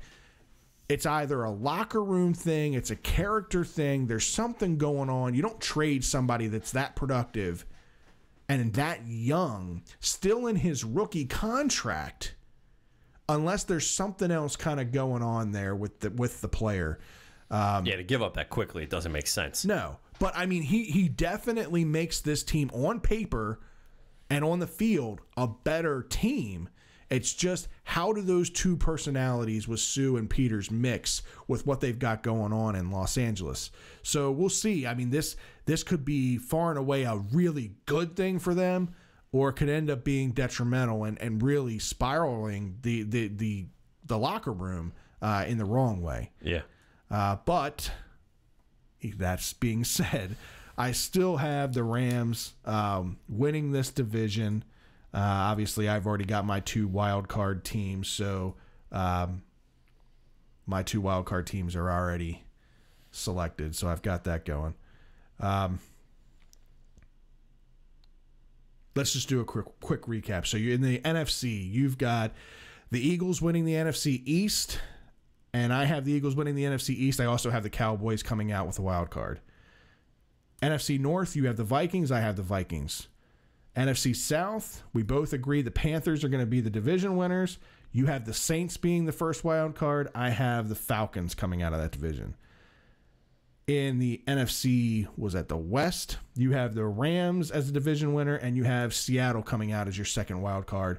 I have the Rams winning the division.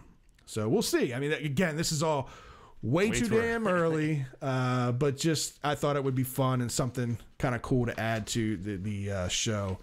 Now, moving on, and one thing that I wanted to mention, I was on Twitter earlier, and one of our awesome followers at Ashley, I think it's Benkin, asked, would you tolerate 10 years of a losing record for the Ravens if it meant 1 World Series win for the Orioles? And I didn't know how to answer, because we've been there before with 15 years of losing with the Orioles, and we knew what that was like. It was awful. I still rooted for my team, but going into every year, I mean, you knew that this team wasn't going to the playoffs, wasn't going to win a World Series. You just kind of went because you're a baseball fan, right? Do you want to do that with the Ravens? And here, me being biased, this is the first year I'm going to be a PSL owner. Like, that's why this is like a loaded question for me. Like, do I want to pay for PSLs for the next 10 years knowing that I'm going to watch a losing product just to get 1 World Series win from the Orioles? But, man, my heart, I'm a baseball and a diehard Oriole fan first. I think the Ravens in football are like a 1B for me. Like, if I had to rank them, I've got the Orioles and baseball just a little bit more above football, even though football is an exciting sport and everything.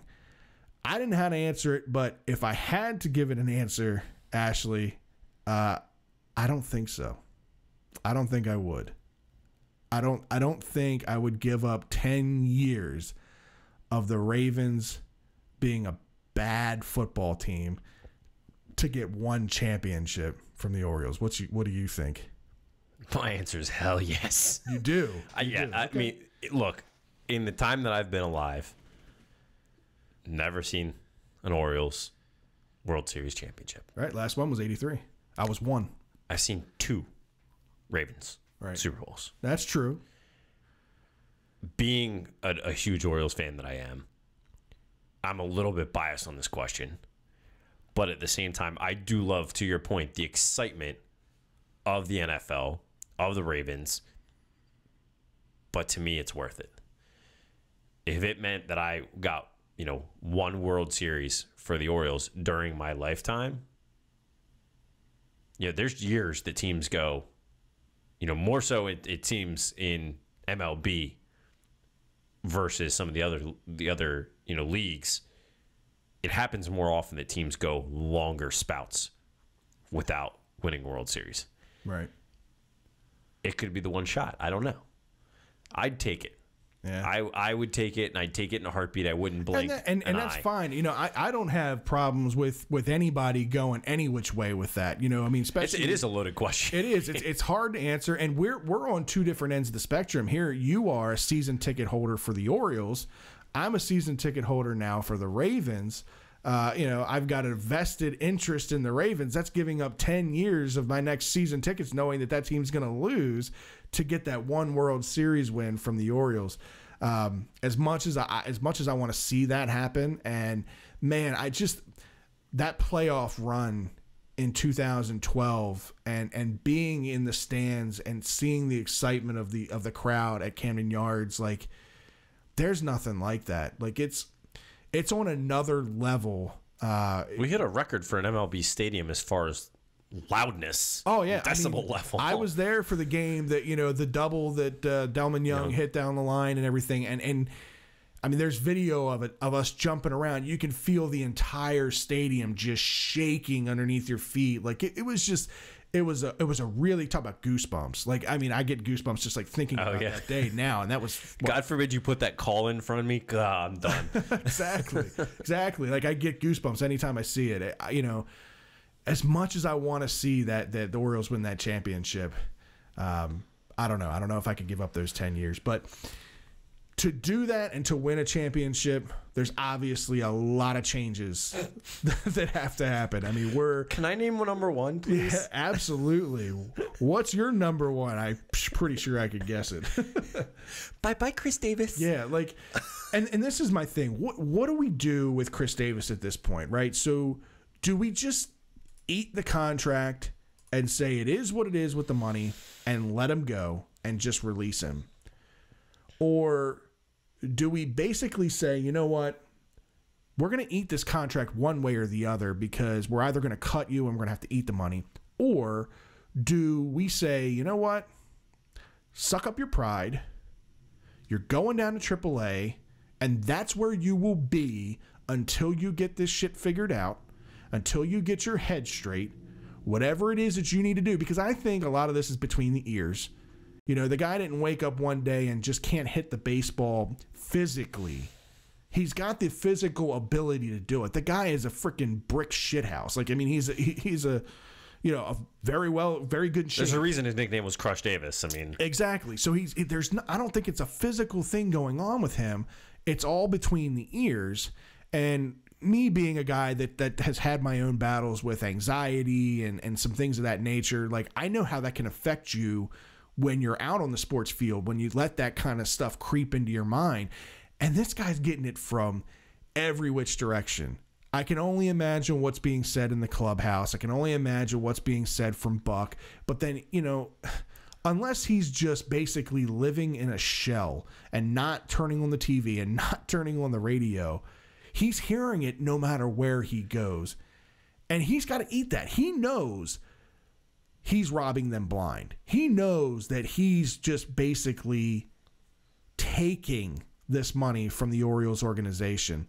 He is on pace for the worst statistical year in Major League Baseball history from a hitter. Since 1901. 1901. His F-WAR since all players since 1901. 81,892 players have played in Major League Baseball since 1901. Yep.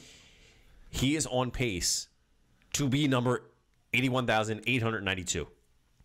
It will no longer be, no joke, it will no longer be the Mendoza line. Yeah. It will be the Davis line. You will have the Mendoza line up here, and you will have the Davis line even lower. And that's just, it's horrible. But Buck made a statement today. I don't know if you heard this. I didn't. Davis was benched tonight, and Buck made it aware to the media, Davis will be benched again tomorrow. Didn't give any solid reason. I think somebody asked if he was ill.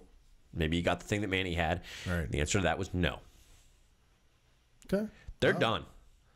And rightfully so. Like I said, I mean, I really think the only thing that you can do to try to salvage it is just put him down in AAA, send him some of the best therapists that you can send him. The problem is I don't think he's in the minors. I don't think his contract allows him to go to the minors. No, he would have to accept it. He couldn't just go. He would have to accept the assignment. He would have to clear waivers and then get sent to. And nobody's going to claim this guy. Not $170 million on a guy that's statistically the worst player in baseball. So there's ways to make it happen, and he would have to accept it. Unless you got a team. Unless you got a hold on a second on that. My one statement that unless you've got a team that's real confident that you go, oh, we'll take Davis because we're going to grab him by the throat. That would not happen. We're going to grab him by the throat and go. You're going to hit and you're going to focus and you're going to be in this cage every day until you get this right. That's the thing that's not happening with Cool Ball, and I think it needs to come out in the media is Buck needs to say out loud, we've told Davis he's not getting back on the field until he spends X amount of hours in the cage, until he's, we're seeing X, Y, and Z in the cage every time he's in the cage, not just every other time, not just occasionally. We have to be seeing everything. And I mean, I understand that, and I can understand why you would feel that way. And I mean, at this point, I'm open to anything as far as what you got to do to get this guy better. But I really don't think it's a batting cage thing. I think this guy needs to take a couple weeks in Aruba somewhere. He needs to take a vacation somewhere. He needs to get his mind completely away from all the bullshit that he's dealing with right now. Get laid. Yeah, get some aggression out. He needs to talk to some therapists. Because I honestly, and I'm not saying this to be funny, I really, really think he's got some mental issues. I think it's anxiety. I think it could be partly maybe... I think the Adderall thing could be a part of it. Have you heard anything? I have yet to hear anything. The last thing, and I could be completely wrong on this, so don't quote me on this or anything. If somebody out there that's watching knows or has seen this, please send us the link or answer Fred's statement here. Yeah, I think what I've heard in the past was that he was on Adderall and he didn't get the approval that he needed to take the Adderall. And then the Adderall that he was on apparently wasn't approved through MLB. So now the medication that he is on is like an Adderall that is approved by MLB, that he has got the approval for. So he is taking something, but I don't think it's the original medication that he was on back in 2014 and, when he had his big years. I think it's for those out there that have had anxiety issues or panic issues or depression issues. There's Zoloft, there's Effexor, there's Celexa, there's all these different medications for the same. And then you have the generics of all those too. Exactly, and there's all these medications that are designed to treat the same problems. Yeah. But everybody's body chemistry reacts differently to the different medications. You got to go through a bunch of them until you find the right one for you. And I think that's what I think personally that could be part of his problem, is that he's not on the right medication for him, or it could just be strictly just a mental thing, like a mental block. He's gotten to his head too much. I don't know. I don't want to spend too much time on this. We all know as Oriole fans, he's the poster child of the problems with this team. It doesn't start and end with him, but because of the contract that he has, he is the poster child of what needs to be addressed and what needs to be fixed with this team. He's a worse Albert Bell of this era. Yeah.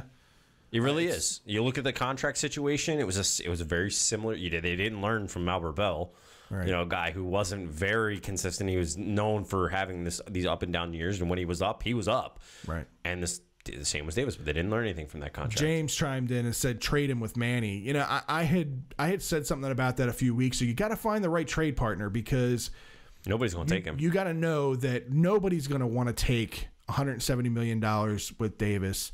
And if you can find a team that's willing to bite, you're not going to get anything back in prospects for Manny. So basically, you're trading Manny away to get rid of Chris Davis's contract, and you're not getting anything in return. So, although I don't think that that's a bad option, James. I don't know for the future of this team if it's the right option, just because this team's not ready as far as the minor league system. We don't have the depth to be able to eat losing Manny and not getting a haul in return for him. If our farm system was one of the top, 10 farm systems in MLB, I'd be 100% behind that, and I would totally agree with you.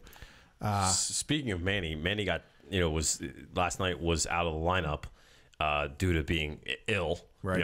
It raised the here we go. As soon as that lineup came out, everybody's waiting for Buck's response. What was going on? And then he comes out and says he's ill. But there's been a lot of teams. I think there's like 8 different teams that have been said to be in the mix for Manny. One of the top teams that I like the idea is Phillies. Yeah. Phillies have the number 5 or 6 rated farm system in MLB. The other team that I thought was a really interesting one, and it seemed to be the lowest of the potential, but I like the options because I think they're rated 2nd or 3rd in MLB. The Braves. Yeah, and we've talked about that in the past. I think the Braves are a very good and very young team.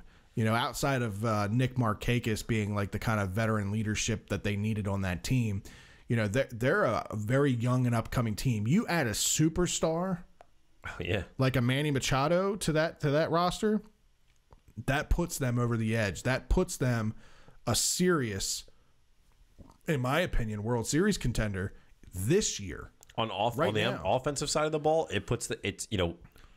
and I saw a thing, somebody said Chipper Jones is still greater than Manny Machado. At this point in his career, compared to Chipper, I would disagree. Overall, Chipper, we do have a larger pool. Yeah. So I would agree overall. But Manny's still got his prime years ahead of him. Oh, yeah. Like, you haven't seen the best of Manny Machado yet, and that's saying something. And can you imagine him going to the Braves? It would be the Braves of yesteryear almost. Yeah. They could become that dynasty-like team. They would need a little bit more help with pitching, but their offense would just explode off the page. And I think it's definitely something to look out for. I know the Mets have also been set in the mix. Seattle, come on, we'll take another one of those trades. Yeah, absolutely. But then again, that trade worked out for the better because the guy we got rid of it sucked. Right. Yeah. Well, now we got a good haul on that. But no, I definitely think the strong suited team that might play a big part in it would be Philly. I think that Philly knows that. Well, first of all, for those that don't follow baseball and don't know, Philly has a ton of money. They are sitting on a gold mine. Of course, they don't have a Ryan Howard contract anymore. With all that Comcast money that they've got, like, they're sitting on a ton of money, and they're ready to pounce, right? But Philly also is smart enough, with Andy McPhail being there as their GM, they know that they're going to be competing for Manny Machado and Bryce Harper, or maybe even both of them, against the likes of the Dodgers, the Yankees, the Cubs. By the way, guess who selected Manny Machado? Yeah, no, exactly. And that's a big part of the reason why I think Philly might be a big play. And like you mentioned, they've got a really good farm system, so we can get a good haul from him. And I think Philly, if they're smart, they want that half a year to kind of win Machado over for free agency going into next year. I'll tell you what, they're not a bad team right now. No, they're not. And again, you add Manny Machado. You add Manny Machado, and you could now the Nationals have been falling off a little bit. Yeah. The Braves have been kind of falling off a little bit. It's going to be a close race between the Braves, the Nats, and the Phillies. Yeah. And if the Phillies add a superstar like Manny, right, that's why I think the Braves are interested, because you don't want Philly getting a hold of Manny. Right. And then you've got the wild card positions there too. You don't have to necessarily win the division. You get in as a wild card, it's one game. One game and you're in. You got a Manny Machado on your side, I like your odds. Yeah, no, absolutely. I absolutely unless you're going against Bryce Harper, then that'll be interesting. Right. That's the only thing. Exactly. One stat that you and I were talking about with this team, to kind of, I hate to go back on a negative note, but with this team's record, you and I were talking about this. The 88 team started 0-21. They ended the year in 54-107.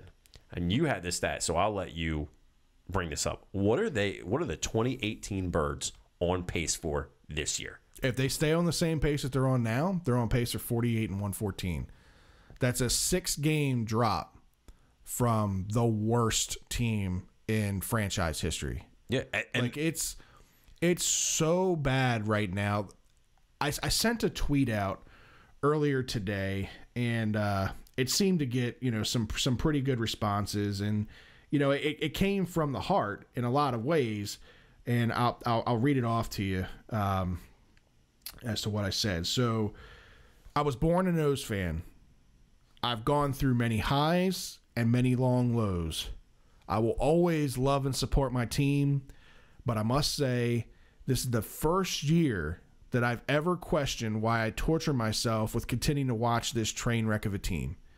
And that's straight from the heart. And this is coming from somebody who, my wife yells at me because I watch 162 games a year. I watch every game. Win or lose, I watch them. It's gotten to the point now where, like, I don't even want to turn them on. I'll straight out be honest with you. If they're losing in the fourth inning by more than one run, yeah, I'll go do some other stuff. I might flip it back. But my wife and I used to sit there and watch the games. I used to watch the games the beginning of the season and last year. My son loves sitting there and watching it. Yeah. But I'm like, do I really want to expose my son to this? Right. Like, we'll sit it's there. Hard. We'll find other games on TV, but at the same time, like, I know it's bad. You know, I'm not letting my son watch, but at the same time, it's hard for me to watch. My son likes it when I get excited because then he gets excited. I've got nothing to get excited about. Right. No, and I totally agree. Like last night, you and I were doing some prep work for the show for today, and you know, we were getting updates as the game's kind of going along, and Bundy's pitching a gem, but team's not hitting the ball. And I knew once we got to the fourth and fifth inning and we hadn't scored a run and we weren't hitting the ball, Bundy was going to end up pitching a gem and we were going to end up losing this game. He went 8 innings, gave up 3 hits, 7 strikeouts, and they couldn't give him a damn run to support. Not one. They went 12 innings and couldn't score a run, ended up losing that game. It's just the tale of this team. It's hard because, you know, I love this team and I love a lot of the guys on the team, and you know, I hate the fact that I'm like so proactive in wanting to blow this thing up and change it for the future. But that's honestly, you know, sometimes you got to suck up your pride as a fan and know that maybe the next 2-3 years are going to suck. But that's ultimately the best thing to do. I mean, situations like this, right now they're losing 6-2, bases loaded, 2 outs, 1-2. Joe Kelly is pitching to Jonathan Scope. I sit here and I look at it and go, normally I'd be excited. Bases loaded, 6-2, bottom of the 7th. All right, yeah, we're down, but one swing in the bat from a guy like Jonathan Scope against Boston, who he normally does really well against, and I'm looking at it going, all right, he's either going to strike out or it's going to be a ground ball. We're not going to win this game. There's no way. I have no faith in this team at all. But all right, man. We're almost 2 hours in this thing. I was not even paying attention, so we're gonna skip ahead on a few things that we'll come back to next week. So if you want to start with the next segment, that'd be great. You threw me off there. Yeah, no, I just I didn't realize we were going that long. I didn't either, man. I looked down at the time. I was like, holy cow, we're an hour and 45 minutes into this thing. So I'm ready whenever you are. All right.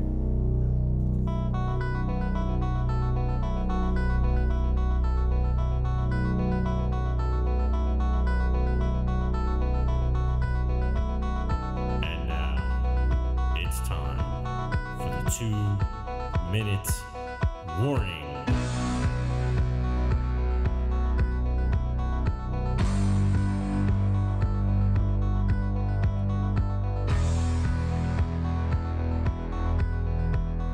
All right, Fred. This week, it is your turn to do the 2-minute warning. Sure. And your time, sir, starts now. All right, so in NBA news, Golden State sweeps LeBron and the Cavs to win the NBA championship, with Prince George's County native Kevin Durant winning the NBA Finals MVP for the second year. That brings LeBron to free agency. I guess at this point we can just basically spin a wheel to figure out where this guy's going to go. Pretty much. Who the hell knows? I mean, it's go anywhere. NBA commissioner, apparently he's not happy. No White House invite for the NBA champs. Now, there's been a lot of controversy back and forth between some of the players weren't going to go regardless and that kind of thing. But the NBA commissioner's not too happy with that. MLB news: Shohei Ohtani has gone to the DL with a UCL sprain in his throwing elbow. Tommy John, I mean, that would put him out until 2020. Yeah, that's confirmed now, the Tommy John. Yeah, that's sad, man. This guy was on pace for an epic year, both pitching and hitting. It's something we had never seen, but puts a lot of question marks as to whether or not we should see that moving forward. Antonio Brown's Am I really free comments? Pretty controversial. If you haven't heard anything about this yet, you should definitely look into that. He hates the media right now. He's not too happy with the media. Tiger, in golf news, to stay on his dingy yacht during his open... His dinghy, yeah. His yacht. During the U.S. Open. Hopes comforts of home help. We'll see. I mean, this guy's pulling at strings now to try to make things successful.